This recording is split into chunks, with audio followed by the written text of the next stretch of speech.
ఎన్నికలకు ముందు ఫిబ్రవరి 1న రానున్న బడ్జెట్ నుండి దేశం మొత్తం విభిన్నమైన అంచనాలున్నాయి.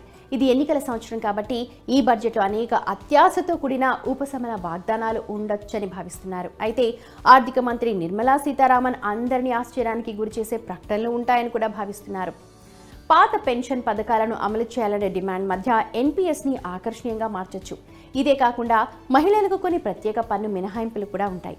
ఎన్నికల సంవత్సరంలో స్టాండర్డ్ డిడక్షన్ను పెంచడం ద్వారా ఉద్యోగ మధ్యతరగతి వర్గాలకు కొంత ఊరట లభించే అవకాశం ఉంది. ఫిబ్రవరి 1న పార్లమెంట్లో 2024-25 మధ్యంతర బడ్జెట్ను ప్రవేశపెట్టనున్నారు.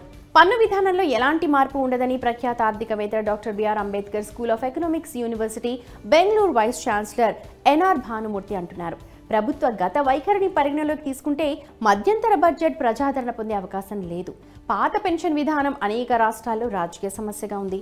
ప్రభుత్వం కొత్త పెన్షన్ విధానాన్ని మార్చొచ్చు. పూర్తి సంవత్సరం బడ్జెట్ను సమర్పించే వరకు మాత్రమే వ్యయ బడ్జెట్ ఆమోదం పొందడం దీని ఉద్దేశం. ఇక స్టాండర్డ్ డిడక్షన్ పెరగొచ్చు. Centre for Development Studies chairman Sudipto Mandal మాట్లాడుతూ ఈ ప్రభుత్వం పెద్ద విధాన మార్పుల నుండి తమను తాము రక్షించుకున్నట్టుగా గత అనుభవాలు చెప్తున్నాయి.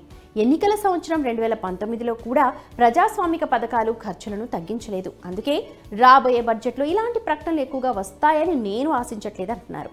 మరి ఆదాయ పన్నులో కొంత ఉపశమనం లభించవచ్చు. స్టాండర్డ్ డిడక్షన్ను 50,000 రూపాయలకు కొద్దిగా పెంచొచ్చు. రైతులకైతే పెద్ద ఊరట లభించొచ్చు. బడ్జెట్ ప్రజాస్వామ్యబద్ధంగా ఉండదని ఆర్థిక పరిశోధన సంస్థ National Institute of Public Finance and Policy professor Lekha Chakraborty అంటున్నారు. మహిళలు ప్రత్యేకంగా పన్ను మినహాయింపు పొందొచ్చని లేఖా చక్రవర్తి అన్నారు.